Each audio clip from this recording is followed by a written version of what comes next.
Welcome friends. स्वागत है आप सभी का हेलो शिक्षा की यूट्यूब चैनल में। आज हम लोग बात करेंगे बिहार डीएलएड एंट्रेंस एग्जाम के बारे में। और आज जो सब्जेक्ट है वो सोशल साइंस का है और सारा क्वेश्चन जो है ये 2022 प्रीवियस ईयर के पूछे हुए क्वेश्चन हैं। और इसी तरह से जो है आपको हम जो है प्रीवियस ईयर के जितने भी क्वेश्चन हैं सारे क्वेश्चन आपको कराने वाले हैं। 2 दिनों से हम जो है वीडियो अपलोड नहीं कर पा रहे थे किसी कारणवश, किसी काम में बिजी होने के कारण। अब जो है आपको रोज रोज जो है वीडियो मिलता रहेगा। और आपका जो क्या कहते हैं कि प्रीवियस ईयर का जो क्या कहते हैं कि मांग था वो प्रीवियस ईयर के सारे क्वेश्चन को आपको कराने वाले हैं। बस आप हेलो शिक्षा को सब्सक्राइब कर दें, लाइक कर दें और दोस्तों के साथ शेयर कर दें। तो चलते हैं आज के प्रश्न की तरफ। आज का पहला प्रश्न आपके स्क्रीन पर है कि सर्वप्रथम जो है मॉनसून शब्द किस देश के नाविकों द्वारा प्रयोग किया गया था। ऑप्शन है आपके पास भारत, अरब, यूनान या फिर चीन। तो सर्वप्रथम जो है क्या कहते हैं कि मॉनसून शब्द का प्रयोग जो है वो अरब देश के वासियों द्वारा किया गया था, नाविकों द्वारा। ऑप्शन बी यहाँ राइट हो जाएगा। अर्थात मॉनसून शब्द की जो उत्पत्ति हुई है वो अरबी शब्द से हुआ है। किस शब्द से हुआ है इसको याद रखिएगा, अरबी शब्द से हुआ है जिसका अर्थ होता है मौसम। क्या होता है? मौसम होता है। ये अरबी शब्द है, याद रखिएगा इसको। ऑप्शन बी राइट हो जाएगा। नेक्स्ट क्वेश्चन पे चलते हैं। क्वेश्चन नंबर 7 है आपके स्क्रीन पर। राष्ट्रसंघ के विचार के लिए कौन से अमेरिकी राष्ट्रपति जिम्मेदार थे? William McKinley, Woodrow Wilson, Franklin Roosevelt या केल्विन कूलिज। बताइए इसका आंसर क्या होगा। राष्ट्रसंघ के विचार के लिए कौन से अमेरिकी राष्ट्रपति जिम्मेदार थे? तो इसके लिए जिम्मेदार थे वुडरो विल्सन। कौन थे? Woodrow Wilson. ऑप्शन बी इसका राइट होगा। जिन्हें राष्ट्रसंघ के क्या कहा जाते हैं? वास्तुकार के रूप में जाना जाता है। किसको? वुडरो विल्सन को क्या जाना जाता है? वास्तुकार के रूप में जाना जाता है।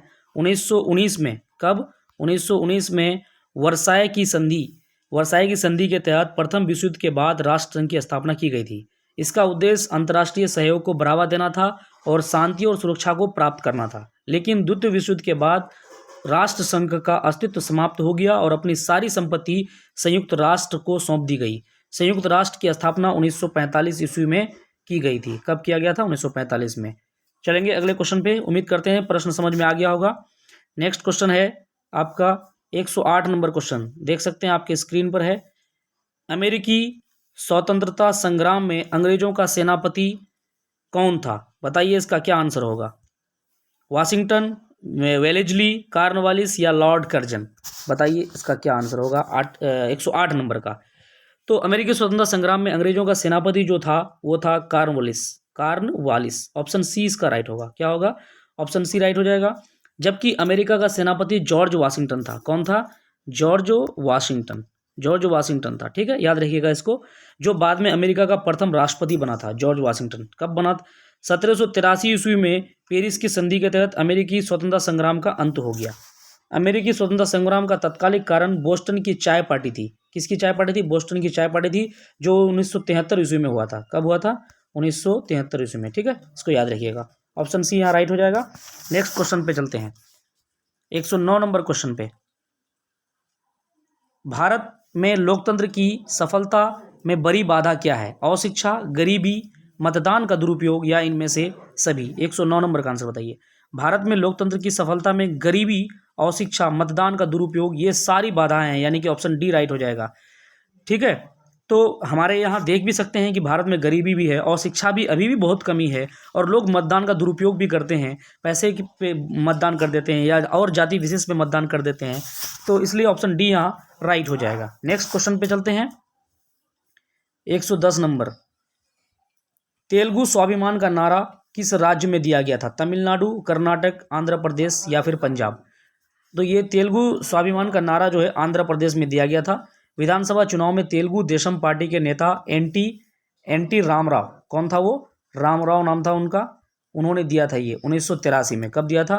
1983 में, जब वो चुनावी प्रचार कर रहा था तभी ये स्वाभिमान का नारा दिया था। तेलुगु स्वाभिमान और लोगों की समस्याएं ही एनटी रामाराव के मुख्य चुनावी एजेंडा था। इसी चुनाव का एजेंडा के कारण वो जो है 1983 में आंध्र प्रदेश के मुख्यमंत्री बने थे। कब बने थे? 1983 में जो है आंध्र प्रदेश के मुख्यमंत्री बने थे। ठीक है, अगले क्वेश्चन पे चलेंगे। 111 नंबर क्वेश्चन। सारे क्वेश्चन इंपॉर्टेंट है। इस क्वेश्चन को जो है आप एक बार में वीडियो को नहीं समझ में आता तो दोबारा देख सकते हैं। पूछे हुए क्वेश्चन है 2022 के। 111 नंबर क्वेश्चन है, अमेरिका में राज्यसभा को क्या कहा जाता है? प्रतिनिधि सभा, हाउस ऑफ लॉर्ड्स, सीनेट या उपयुक्त सभी। 111 का। अमेरिका में राज्यसभा को सीनेट कहा जाता है। क्या कहा जाता है? सीनेट कहा जाता है। अर्थात ये अमेरिकी कांग्रेस जो है संसद की उच्च सदन है। संसद की क्या है? ये उच्च सदन है अमेरिका में। ठीक है, तो ऑप्शन सी यहाँ राइट है। नेक्स्ट क्वेश्चन पे चलेंगे।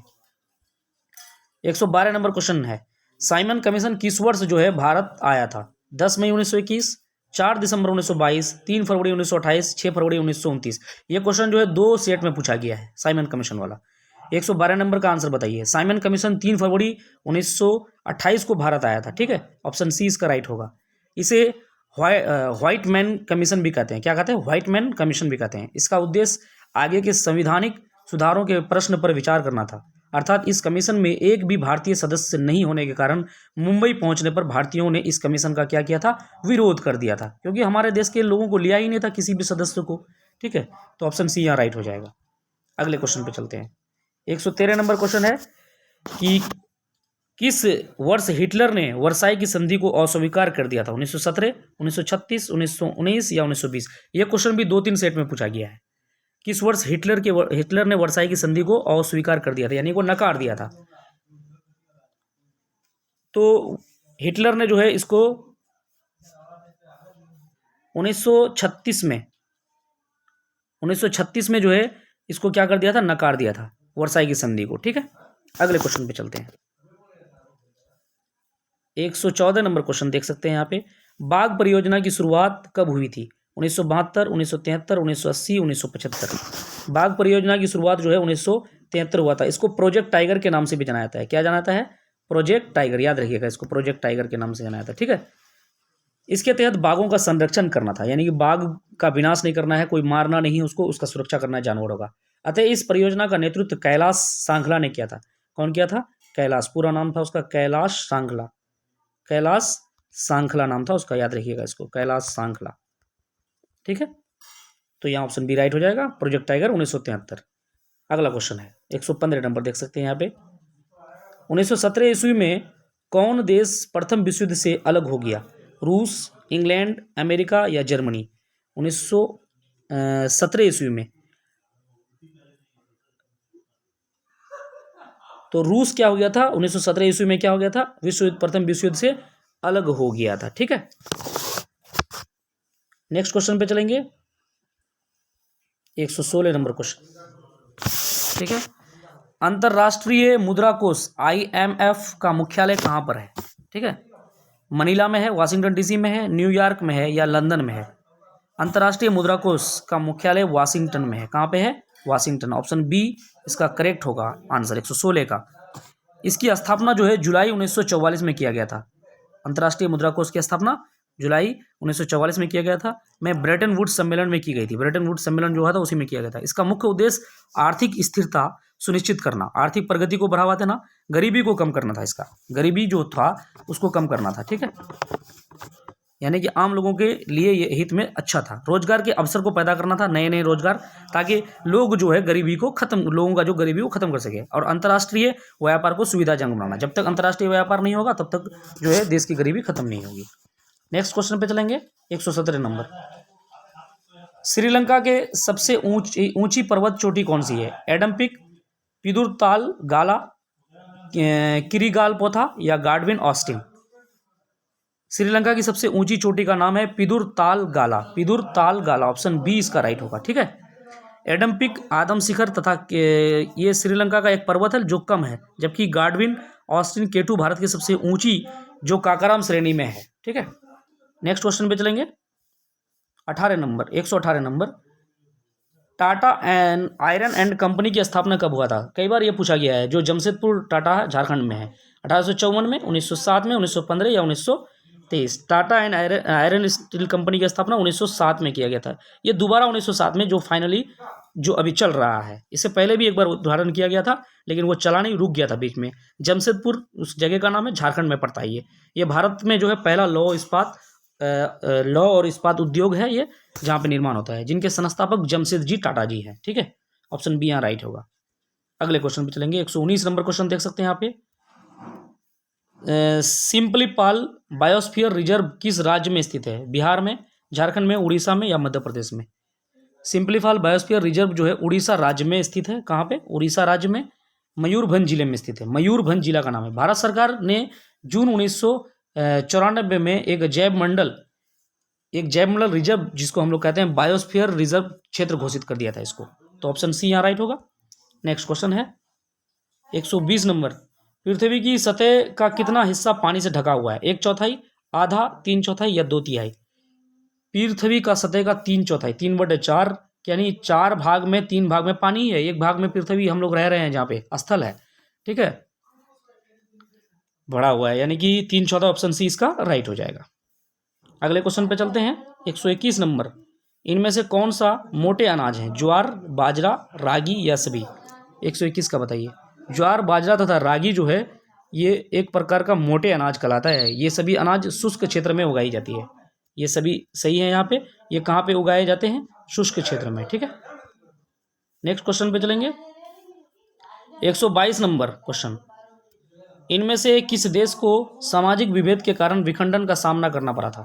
श्रीलंका को, बेल्जियम को, युगोस्लाविया को या भारत को? सामाजिक विभेद के कारण विखंडन हो गया था, टुकड़ा हो गया था। 122 नंबर का आंसर बताइए। 90 के दशक में युगोस्लाविया को सामाजिक विभेद के कारण विखंडन का सामना करना पड़ा और अंत में युगोस्लाविया 7 स्वतंत्र देशों में विभक्त हो गया। यानी कि जब सामाजिक विभेद होगा तो टुकड़ा तो होना ही है देश का। ऑप्शन सी राइट हो जाएगा यहाँ पे। अगले क्वेश्चन पे चलेंगे 123 नंबर। विविध खेती है। विविध खेती क्या है? खेती का प्रकार, खेती की प्रणाली, ए और बी दोनों, या उपयुक्त में से कोई नहीं। विविध खेती खेती का एक प्रकार है। क्या है? खेती का एक प्रकार है। ऑप्शन ए इसका राइट हो जाएगा, ठीक है। इस प्रकार की खेती में एक ही खेत में कई फसलें उगाई जाती है जहां 50 सेंटीमीटर से कम वर्षा होती है। नेक्स्ट क्वेश्चन पे चलेंगे 124 नंबर क्वेश्चन। सर्वाधिक लोकप्रिय चुनाव आयुक्त थे सुकुमार सेन, टीएन शेषन या दोनों, या इनमें से कोई नहीं। तो सर्वाधिक लोकप्रिय जो चुनाव आयुक्त थे, इलेक्शन कमीशन जो थे, वो टीएन सेन थे। कौन थे? टीएन सेन, या कहीं पे शेषन भी लिखा हुआ रहता है। ये 1990 से 1996 तक भारत से मुख्य चुनाव आयुक्त पद पर नियुक्त थे, ठीक है। अगला क्वेश्चन पे चलते हैं 125 नंबर क्वेश्चन। विश्व में सबसे अधिक वर्षा किस स्थान पर होती है? गुवाहाटी में, चेरापूंजी में, मासिन राम में या कोलकाता में? विश्व में सबसे अधिक वर्षा जो है वो मासिन राम में होती है, जो मेघालय में है। कहाँ पे स्थित है? मेघालय में स्थित है। याद रखिएगा इसको, ठीक है। बहुत सारी बातें जो एक्स्ट्रा बताया जा रहा है उसको नोट डाउन कर दीजिएगा। लगभग 1141 सेमी के हिसाब से वर्षा होती है, अर्थात यहाँ खासी, गोरों और जयंतियों की पहाड़ियों पर बंगाल की खाड़ी से आने वाली हवाएं के कारण ये वर्षा ज़्यादा हो पाती है। तो आपका क्वेश्चन जो है यहीं पे समाप्त हो गया। ये आपको जो है हम किसी एक सेट का करा चुके हैं। सोशल साइंस के पूरे क्वेश्चन करा दिए जो 2022 में पूछे हुए थे। अगर आपको वीडियो अच्छा लगा तो लाइक कर दीजिएगा, और इस तरह का वीडियो अगर चाहते हैं तो कमेंट कीजिएगा और दोस्तों के साथ शेयर कीजिएगा। थैंक यू, धन्यवाद। मिलते हैं एक नई वीडियो के साथ।